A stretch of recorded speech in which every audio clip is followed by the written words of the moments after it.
সাধারণ মানুষের নিয়ম না মানার প্রবণতাই অপরিকল্পিত নগরায়নের জন্য দায়ী বলে জানিয়েছেন স্থানীয় সরকার পল্লী উন্নয়ন ও সমবায় প্রতিমন্ত্রী মীর শাহে আলম। সকালে রাজধানীর আইইবি ভবনে প্রকল্প ব্যবস্থাপনার সফলতা ও ব্যর্থতা নিয়ে সেমিনারে তিনি এই কথা জানান। মন্ত্রী বলেন, কোনো মেগা প্রকল্পের ব্যয় রাজনৈতিক ব্যক্তিরা নয়, বরং প্রকৌশলীদের পরিকল্পনার ভিত্তিতেই নির্ধারিত হয়। রাজধানীর অনেক এলাকায় পরিকল্পনা না মেনেই সড়ক ও অন্যান্য অবকাঠামো ঘিরে আবাসন গড়ে উঠেছে। বিপুল জনগোষ্ঠীর চাহিদা পূরণে ছোট পরিসর বদলে সরকার এখন দীর্ঘমেয়াদী ও সমন্বিত নগর পরিকল্পনার দিকে এগিয়ে যাচ্ছে বলে জানান মন্ত্রী।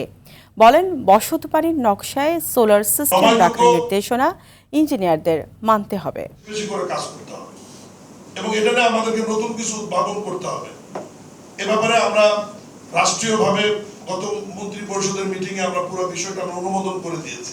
এই বিল্ডিং এর যারা আর্কিটেকচার, যারা বিল্ডিং এর ডিজাইন নির্মাণ করেন, তাদের প্রতি অনুরোধ থাকবে যে ডিজাইন নির্মাণের সময় খেয়াল করবেন যাতে দিনের আলোটি আমরা 100% ব্যবহার করতে পারি ফ্ল্যাট এবং বাসাবাড়িতে।